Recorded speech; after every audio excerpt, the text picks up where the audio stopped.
ada manipulasi barang bukti. Ini persiapan Otto Hasibuan ajukan PK Jessica Wongso dalam waktu dekat, bongkar kasus kopi sianida.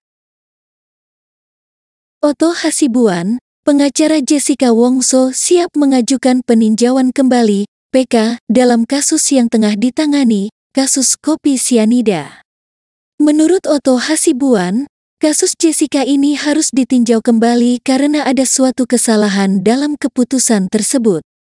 Walaupun kasus ini sudah selesai, di mana Jessica yang disebut sebagai terpidana sudah dipenjara selama 7 tahun.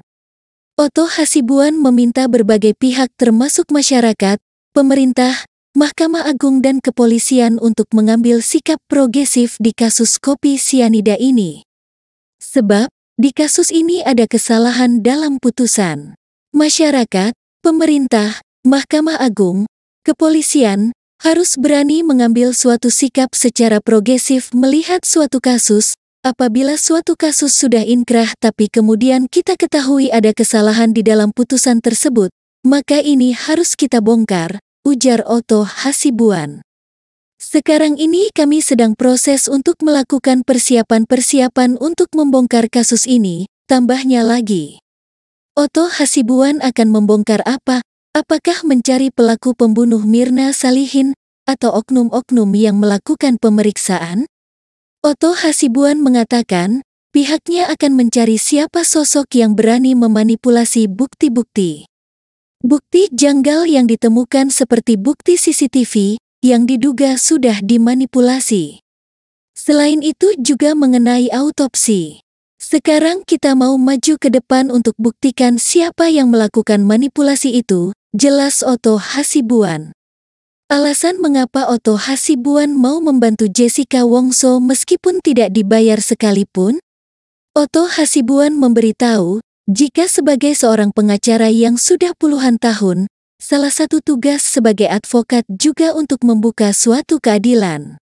Saya kan advokat sudah puluhan tahun, 40 tahun lebih. Saya juga menjadi ketua umum Peradi yang membuat kode etik bersama-sama teman Indonesia yang ada sekarang. Dan memang kita belajar juga sebagai advokat ini bahwa memang bagian daripada perjuangan kita itu adalah access to justice. Maksudnya kita membuka akses kepada keadilan, ujar Otto Hasibuan. Termasuk bagi orang-orang yang tidak mampu secara ekonomi, tidak mampu secara sosial, maupun secara politik, terangnya lagi. Pada kasus Jessica ini, Otto Hasibuan yakin jika kliennya itu tidak bersalah. Hal ini bisa dilihat dari fakta-fakta yang ia temukan. Oleh sebab itu, Jessica, kata dia, adalah orang yang harus dibela. Terhadap Jessica ini saya yakini kebetulan dari fakta-fakta yang saya lihat itu dia tidak bersalah. Sehingga saya pikir waktu itu, inilah yang dibela, pungkasnya.